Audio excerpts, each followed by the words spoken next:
전도서 11장의 말씀입니다. 전도서 11장의 말씀을 드라마 성경으로 읽겠습니다. 1장.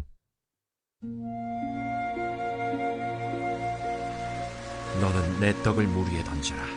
여러 날 후에 도로 찾으리라. 7에게나 8에게 나눠줄지어다. 무슨 재앙이 땅에 임하는지 내가 알지 못함이니라. 구름에 비가 가득하면 땅에 쏟아지며 나무가 나무로나 북으로나 쓰러지면 그 쓰러진 곳에 그냥 있으리라. 풍세를 살펴보는 자는 파종하지 못할 것이요 구름만 바라보는 자는 거두지 못하리라. 바람의 길이 어떠함과 아이벤 자의 태에서 뼈가 어떻게 자라는지를 내가 알지 못함같이 만사를 성취하시는 하나님의 일을 내가 알지 못하느니라. 너는 아침에 씨를 뿌리고 저녁에도 손을 놓지 말라. 이것이 잘 될는지 저것이 잘 될는지 혹 둘이 잘 될는지 알지 못함이니라. 빛은 실로 아름다운 것이라. 눈으로 해를 보는 것이 즐거운 일이로다. 사람이 여러 해를 살면 항상 즐거워할지로다. 그러나 캄캄한 날들이 많으리니 그 날들을 생각할지로다. 다가올 일은 다 헛되도다. 청년이여, 내 어린 때를 즐거워하며 내 청년의 날들을 마음에 기뻐하여 마음에 원하는 길들과 내 눈이 보는 대로 행하라.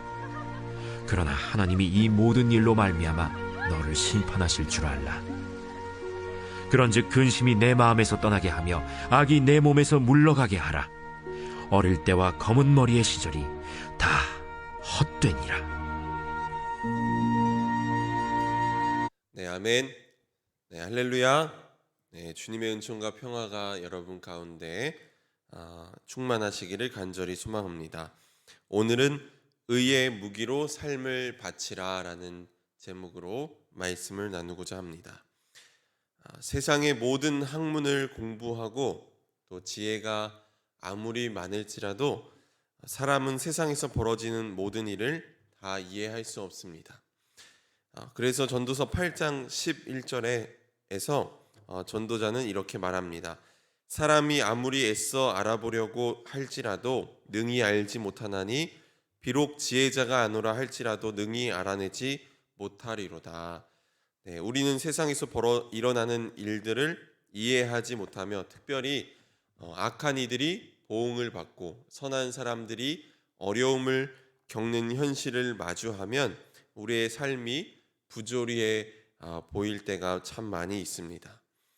악인들의 형통함을 발견한 시편의 기자는 이렇게 고백합니다. 시편 73편 4절 5절 말씀을 보면 그들은 죽을 때에도 고통이 없으며 몸은 멀쩡하고 윤기까지 흐른다. 사람들이 흔히들 당하는 그런 고통이 그들에게는 없으며 사람들이 의뢰 당하는 재앙도 그들에게는 아예 가까이 가지 않는다. 악한 이들이 벌을 받아야 마땅하고 또 선한 이들이 그에 따른 보응을 받아야 하는데 이것이 뒤바뀐 현실의 모습을 우리가 마주하게 될 때 의롭게 살아가려고 애쓰는 사람들은 지칠 수밖에 없습니다. 우리는 이런 삶의 모호함 속에서 살아갑니다. 하지만 삶이 이렇게 애매모호할지라도 전도자는 우리에게 주어진 오늘 하루하루를 하나님께서 우리에게 허락하신 선물로 받아들이고 또 충실하게 살라고 그렇게 말합니다. 우리가 오늘 하루를 하나님의 선물로 받아들이기 위해선 무엇보다 하나님을 전적으로 신뢰해야 합니다. 우리는 패할지라도 주님은 패하지 않으시기 때문입니다. 이 세상을 다스리시고 통치하시는 하나님을 신뢰하며 나아갈 때 우리는 오늘 하루하루를 충실하게 살아갈 수 있습니다. 삶의 부조리함을 마주하게 될 때마다 하나님을 신뢰하시기 바랍니다. 하나님은 지금도 여전히 일하고 계시고 이 세상을 공의와 정의로 다스려 가십니다. 오늘 1절 말씀을 보면 너는 내 떡을 물 위에 던져라 여러 날 후에 도로 찾으리라 라고 이야기했습니다. 본문 1절은 의미를 알기가 조금 어려운 말씀입니다. 이것은 고대의 민담과 관련이 있는데 어떤 사람이 어떤 일로 인해서 깊은 산속에 숨어 있게 되었습니다. 그런데 누군가 떡을 물에 띄어서 그게 떠다니다가 숨어 있던 그 사람에게로 들어가면 그 사람이 굶주림을 해결할 수 있으니 그것이 행복한 일이라는 것입니다.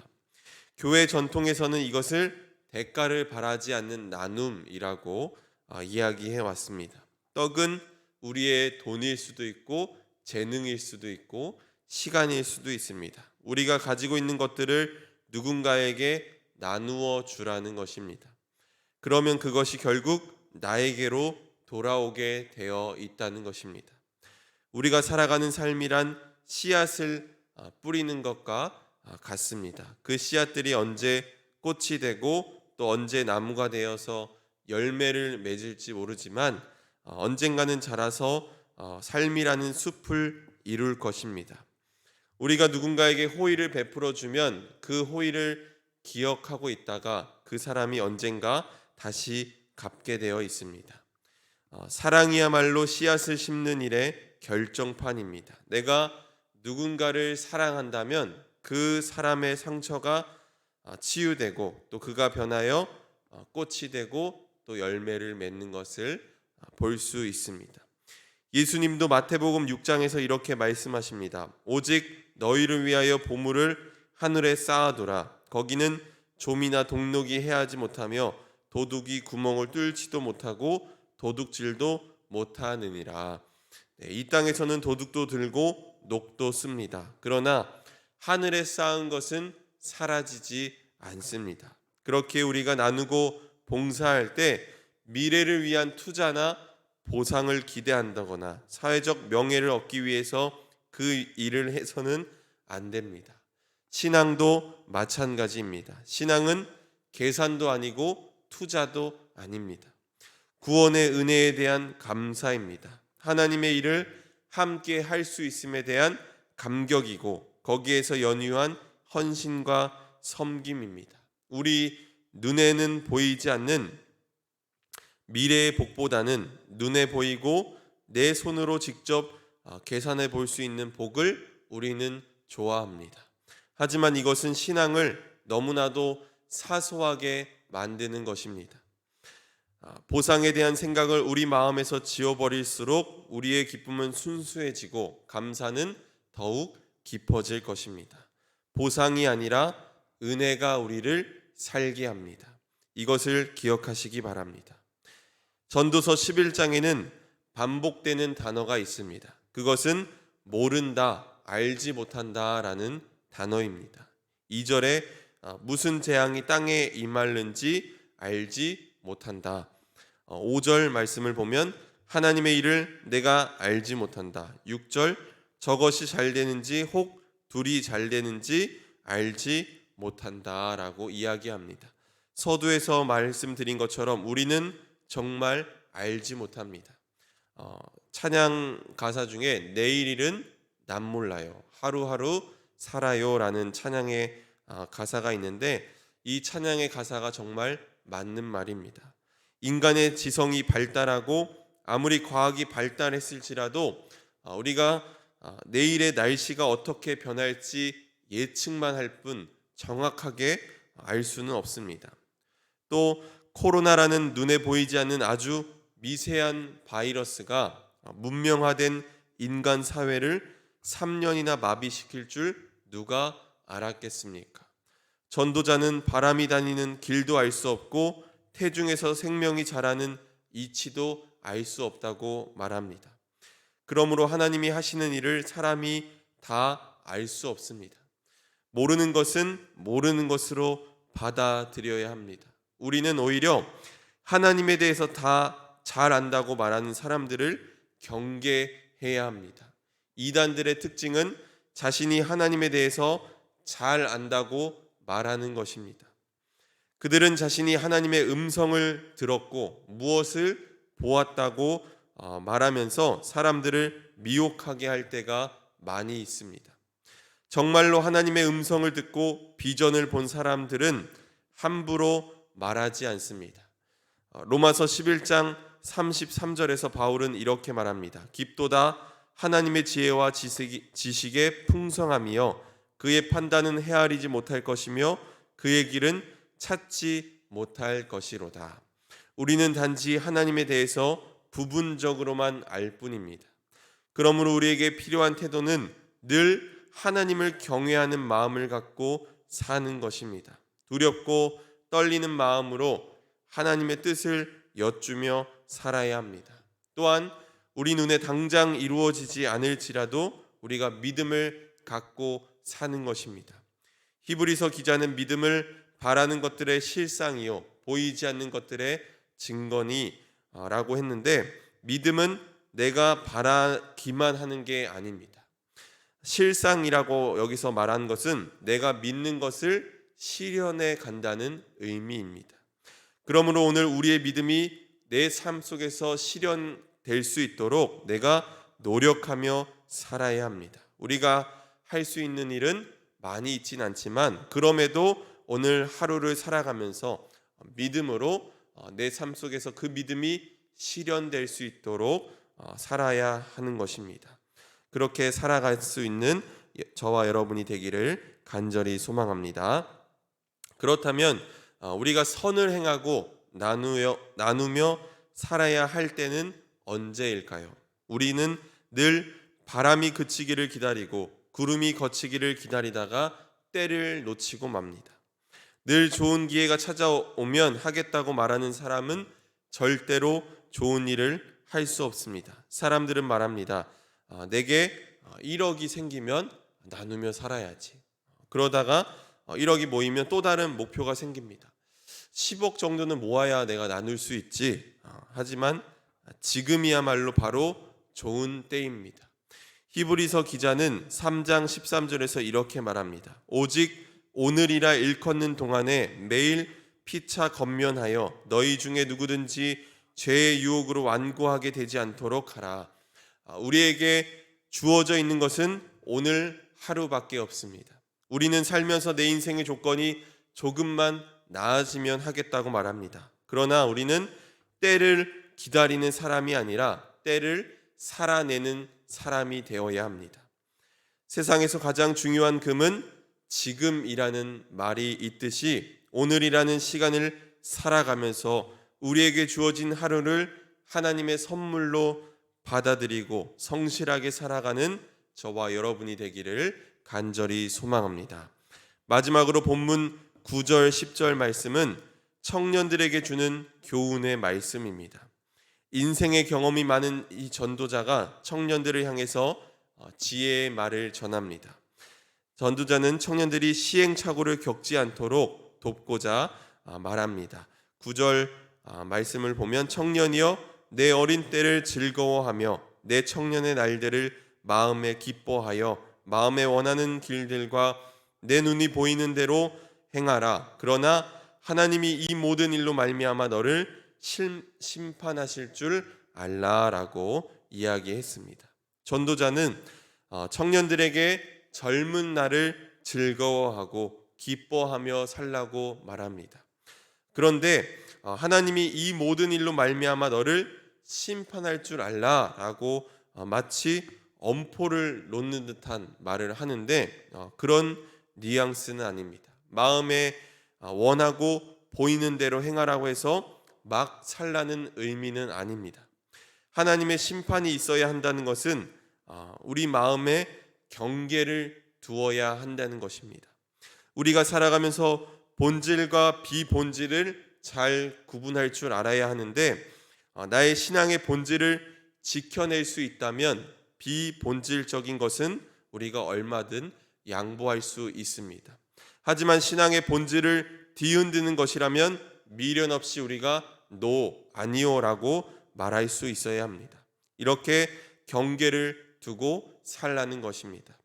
마지막으로 청년의 때에는 근심에 사로잡혀서는 안 되고 악이 나의 몸과 마음을 지배하지 못하도록 해야 합니다. 요즘 청년들이 정말로 살기 어려운 시대를 살아가고 있는데 이 어려운 시대를 살아가면서 근심이 없을 수는 없습니다. 하지만 근심에 사로잡혀 살지는 우리가 말아야 합니다. 근심이 있을지라도 문제보다 크신 하나님을 의지하면서 나아가야 합니다. 근심에 사로잡히는 게 무서운 이유는 근심에 사로잡힐수록 우리는 악의 유혹에 더 쉽게 넘어간다는 것입니다. 부정적이고 어두운 것들이 우리 삶에 들어오게 됩니다. 그래서 바울 사도도 로마서에서 이렇게 권면합니다. 그러므로 너희는 제가 너희 죽을 몸을 지배하지 못하게 하여 몸의 사욕에 순종하지 말고 또한 너희 지체를 불의의 무기로 죄에게 내주지 말고 오직 너희 자신을 죽은 자 가운데서 다시 살아난 자같이 하나님께 드리며 너희 지체를 의의 무기로 하나님께 드리라라고 그렇게 이야기합니다. 그러므로 오늘 우리의 삶을 살아갈 때 이런 죄가 우리 몸을 지배하지 못하게 하고 우리의 삶을 하나님께 드리며 의의 무기가 되어 하나님께 삶을 바치는 훈련을 하며 살아야 합니다. 이것은 비단 청년들뿐만 아니라 우리 성도들에게도 해당되는 말입니다. 여러분의 삶을 의의 무기로 하나님께 바치며 살아가시기 바랍니다. 사랑하는 성도 여러분, 오늘 하루는 하나님께서 우리에게 허락하신 선물과 같은 날입니다. 때를 아끼고 주어진 하루를 충실하게 살아가시기 바랍니다. 충실하게 살아가면서 보상을 기다리지 말고 구원의 은혜에 감격하면서 살아가십시오. 믿음으로 씨앗을 심으며 살아갈 때 하나님께서 반드시 거두실 것입니다. 그렇게 할 때 하나님께서 우리의 삶 가운데 열매를 거두게 하실 것입니다. 어려운 시대를 살아가지만 여러분의 삶을 의의 무기로 하나님께 드리시기 바랍니다. 그렇게 할 때 하나님께서 저와 여러분을 사용하실 것입니다. 하나님의 지혜에 잇대어 살아가는 저와 여러분이 되기를 주님의 이름으로 간절히 축원합니다. 기도하겠습니다. 우리의 인생을 주관하시는 하나님, 오늘 우리에게 주어진 하루하루가 하나님의 선물임을 고백합니다. 오늘 우리에게 주어진 시간을 귀하게 여기며 살게 하시고 우리의 시간을 허투루 사용하지 않도록 우리에게 지혜를 허락하여 주옵소서. 무엇보다 구원의 은혜에 감격하며 살게 하시고 어떤 보상이나 대가를 바라는 게 아니라 하나님의 뜻을 이루어가는 것이 우리에게 가장 큰 축복임을 깨닫게 하여 주옵소서. 어려운 시대를 살아가지만 우리의 삶을 의의 무기로 하나님께 드리게 하시고 근심에 사로잡혀 악의 유혹에 넘어가지 않게 하여 주옵소서. 오늘 이 예배 가운데 구별하여 귀한 예물 드립니다. 감사 헌금으로 또 속회 예배 헌금으로 하나님께 예물 드리오니 이 예물 드린 손길 가운데 함께 하시고 축복하여 주옵소서. 하나님, 이 예물 드리면서 하나님께 기도 제목도 함께 올려드립니다. 하루의 시작 새벽에 불러주시고 만나주심에 감사드리며 하나님께 기도하며 이 예물 드리오니 하나님께서 축복하여 주시고 또 기도하는 제목들 가운데 하나님 응답하여 주시옵소서. 하나님의 은혜를 간절히 사모하며 이 자리에 나온 성도님들 또 온라인으로 기도하는 모든 심령들을 하나님 긍휼로 보살펴 주옵소서. 하나님의 은혜가 아니면 아무것도 할 수 없음을 고백하오니 우리의 삶 가운데 찾아오셔서 역사하여 주옵소서. 하나님을 사랑하는 자 곧 그의 뜻대로 부르심을 입은 자들에게는 모든 것이 합력하여 선을 이루신다고 하셨으니 주님의 약속을 붙들고 담대함으로 나아가게 하여 주옵소서. 모든 것 주님께 맡겨드리며 예수 그리스도의 이름으로 기도드렸습니다. 아멘.